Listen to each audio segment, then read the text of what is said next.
నమస్తే, welcome to వలయం TV.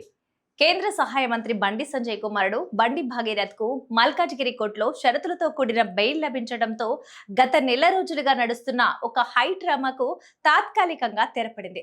ఒక మైనర్ బాలిక తల్లి ఇచ్చిన ఫిర్యాదుతో నమోదైన తీవ్రమైన పోక్సో కేసులో భగీరథ్ చర్లపల్లి జైల్లో రిమాండ్ ఖైదీగా ఉన్నాడు. ఒక కేంద్ర మంత్రి కుమారుడు కావటం, అందులోనూ మైనర్ బాలికకు సంబంధించిన సున్నితమైన కేసు కావటంతో ఈ వ్యవహారం రెండు తెలుగు రాష్ట్రాల్లోనూ రాజకీయంగా, సామాజికంగా తీవ్ర సంచలనం సృష్టించింది. అసలు ఈ కేసు నేపథ్యం పరిశీలిస్తే, ఒక మైనర్ బాలికను వేధించారనే ఆరోపణలపై బాలిక కుటుంబ సభ్యులు పోలీసులను ఆశ్రయించడంతో ఈ వివాదం మొదలైంది.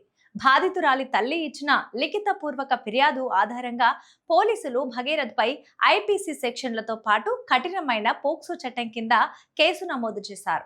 ఈ విషయం వెలుగులోకి రాగానే రాజకీయ వర్గాల్లో ఒక్కసారిగా కలకలం రేగింది. ఈ క్రమంలోనే అరెస్టు భయంతో భగీరథ్ కొన్ని రోజుల పాటు అజ్ఞాతంలోకి వెళ్లినట్లు వార్తలు వచ్చాయి.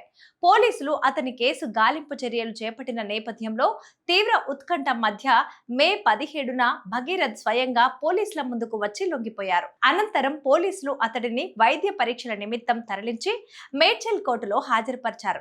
కేసు తీవ్రతను పరిశీలించిన న్యాయస్థానం భగీరథ్ కు 14 రోజుల జ్యుడిషియల్ రిమాండ్ విధించడంతో అధికారులు అతడిని చర్లపల్లి జైలుకు తరలించారు.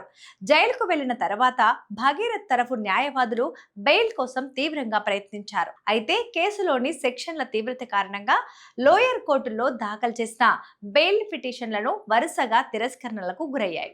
దీంతో కింది కోర్టులు బెయిల్ నిరాకరించడంతో రిమాండ్ గడువు ముగిసిన భగీరథ్ దాదాపు నెల రోజులకు పైగా చర్లపల్లి జైల్లోనే రిమాండ్ ఖైదీగా గడపాల్సి వచ్చింది. చివరికి మల్కాజిగిరి కోర్టులో భగీరథ్ విద్యాభ్యాసానికి సంబంధించిన అంశాన్ని న్యాయవాదులు ప్రధానంగా ప్రస్తావించారు. ప్రస్తుతం అతనికి ఇంజనీరింగ్ పరీక్షలు ఉన్నాయని, జైల్లోనే ఉంటే విద్యా సంవత్సరం కోల్పోయే ప్రమాదం ఉందని కోర్టుకు వివరించారు.